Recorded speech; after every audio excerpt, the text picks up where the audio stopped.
It's time for the moment you've been waiting for. Da, da, da, da, da, da, da, da. Da, da, da, da, da, da, da, da, da, da, da, da, da, da, da. Da, da, da, da, da, da, da. Da, da, da, da, da, da, da, da, da, da, da, da, da, da.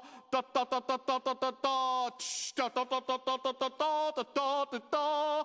Di, da, di, di, da, di, di, da, da, da, da, da, da, da, da, da, da, da, da, da, da, da, da, da. Di, da, di, li, da, di, li, di, da. Di, da, di, li, di, da, di, li, da, di, li, da, di, li, da, di, li, da, di, li, da, di, di, da, di, di, da, di, di, da.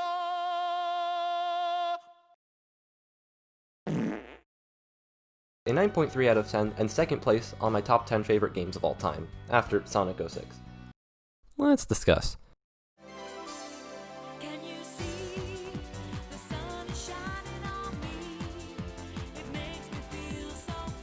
So, for the record, while I have since changed my mind about what my favorite game of all time is, all that means is that this game has been bumped down to number 2. I can already hear you screaming through that screen, why do you have the wrong opinion? Well, let's think. Why might that be? Might it be bad taste? Could it be? I think so, maybe. But I think it goes deeper than that. Is it nostalgia? Probably most of it, to be honest, but nostalgia indicates that a small piece of me was captivated by something in this game when I was younger. I want to investigate what that captivation that has forced me to defend this hollow shell of a game for the past 14 years is. Because there has to be something to defend, right? Right?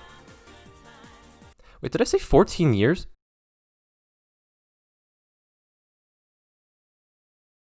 Sonic 06 has 3 main story modes, each following Sonic, Shadow, or Silver, as well as a 4th final story mode with every playable character in the game.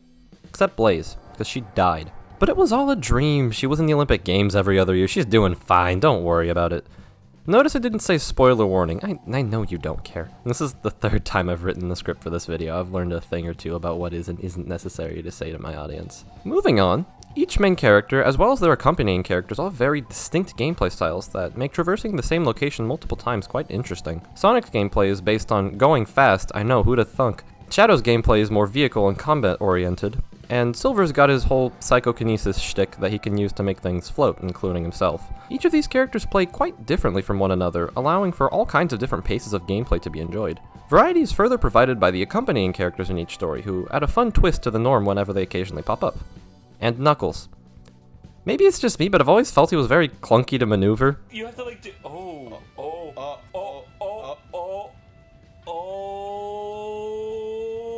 And his attacks were creating more opportunities to damage and die instead of dealing damage and die. Another honorable mention is Amy, not because of her momentum-killing double jump, but because she can turn invisible. Why? I don't know. It's not as if this is a random ability shoehorned into and then out of canon for this one game and has never appeared previously, nor would it ever appear again. It's not like I'm a professional, I've never read any of the Archie comics. Putting aside a few nitpicks I have about how certain characters play, like how Blaze and Silver can literally just bounce on water, the amount of playstyles incorporated into this game is commendable and deserves some appreciation.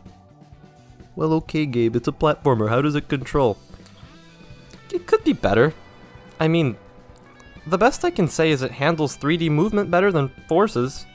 Yeah, I know that's like giving a first grader a PhD in English language arts when comparing them to a fetus that can't speak, but the point I'm trying to make is that it works. You can move in 3 dimensions. This much is true. Is the movement smooth?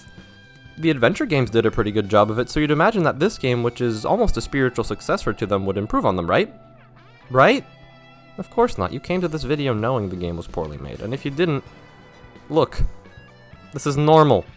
The level design is pretty neat though. With the speed of the game, it manages to shift comfortably between the faster running sections and slower platforming combat sections. Again, it's better than Force's at the very least. Woohoo.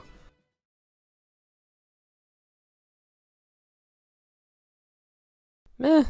I mean, for 2006, it doesn't look half bad. The textures for most of the grounds and walls are gross, I'll concede that, but the in-game models for all the characters that aren't Elise or Eggman, I would argue, are actually really good. The cutscene animations that aren't pre-rendered aren't all that natural or interesting to watch, but they definitely beat text boxes that tell you the story instead of showing it. Another point to the game for trying, I guess. The pre-rendered cutscenes, however, are some of the cleanest animation I've ever seen to date. That was made in 2006, and I would say that looks good for modern games now in 2020.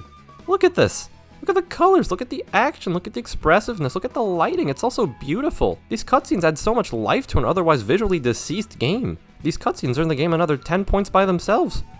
The rest of the game isn't too particularly eye-catching though. While I do believe that they did a good job creating diverse locations and level design that reflects them, the only reason I remember them is because I've played through every level in this game hundreds of times. TLDR, pre-rendered cutscenes in this game are godly, otherwise average and dated game aesthetic-wise.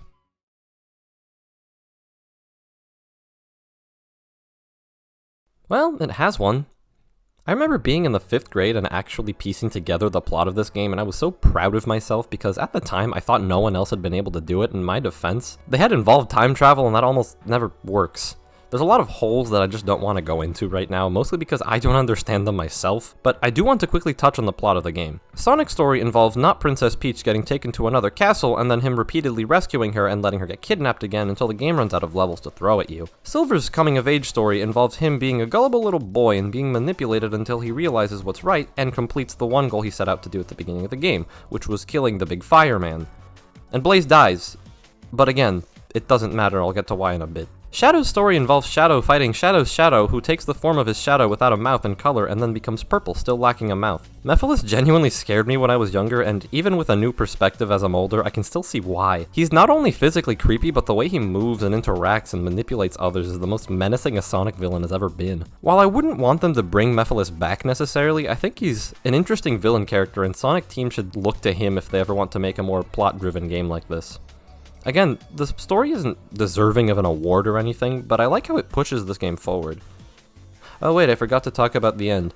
Sonic dies, find the emeralds, bestiality, supersonic, final boss, candle, it was just a dream, never happened.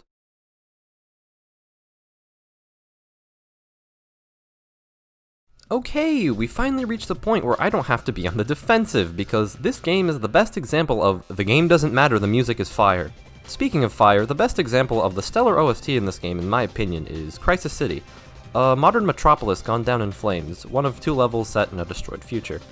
The music keeps a fast pace as this is a Sonic game, while still giving off the feeling of a situation of massive calamity, which, in combination, leads to the perfect sense of urgency that keeps you going. These pieces of OST are very likely what made me start appreciating when violins can be used as a background sound that shifts the whole tone of the situation, giving it a more impactful and important vibe.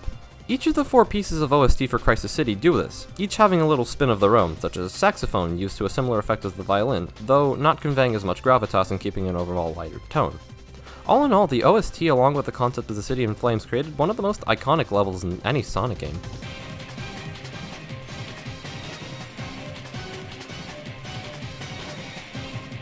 For the sake of time, I'll only give one more example, being Tropical Jungle. In the first track, The Jungle, the song immediately begins in a way that makes you feel like blooming. Both in a similar and an opposite way to Crisis City, Tropical Jungle keeps a fast pace to remind you that it's a Sonic game, but instead of using violin to create a dramatic feeling, it uses tropical vibes to keep a much more lighthearted tone, making this escape from Eggman and Sonic's story all that more Sonic. The next track, The Swamp, keeps in line with this vibe, though as you are nearing your destination, it comes off as more celebratory and adds in some flute, steel drums, and what I want to say is trumpet to make it more fun. This piece of OST ends with a callback to the final track used in Tropical Jungle, which is not used in Sonic's story, The Ruins, used in the Ruins section of Silver and Shadow's story. This track is much slower than the songs used in Sonic sections, as in this section you play as Silver or Rouge, who are much slower than Sonic. Even though it's slower, it still manages to be really catchy and retain that tropical feel that the other 2 tracks nailed. The OST in this game adds so much to the atmosphere and memorability of the game, and it deserves to be celebrated for it. 20 more points in defense of this game.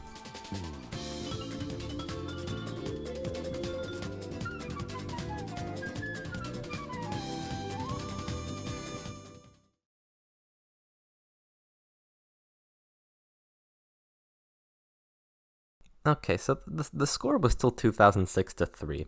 It's time to acknowledge the elephant in this room. I've looked at every other aspect of this game, so now I have to talk about how this game is held together with raw spaghetti and duct tape. A lot of this game doesn't work. There are no physics. You can stand on the walls and the roofs by simply just walking up to them. You can't build momentum. Sonic can jump infinitely with an item you can buy in-game, but not through any special glitch or anything. No. To jump infinitely, you just need to hit the jump button repeatedly.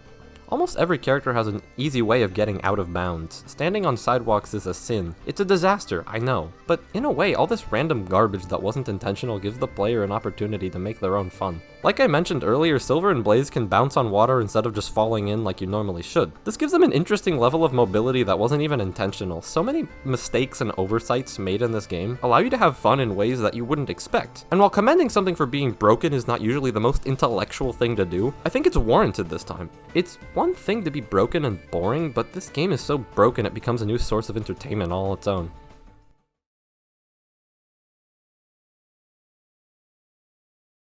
Okay, this video is entirely biased. Sonic 06 is a terrible game that makes a lot of mistakes, even excluding the parts of the game that are unfinished due to time constraints. That said, the things that it did right, whether on purpose or on accident, hit all the right chords with me in my childhood, and I'm glad that I got to have this much fun with this massive disaster. This masterpiece gets a half from me. Until next time, where I set my car on fire to make popcorn.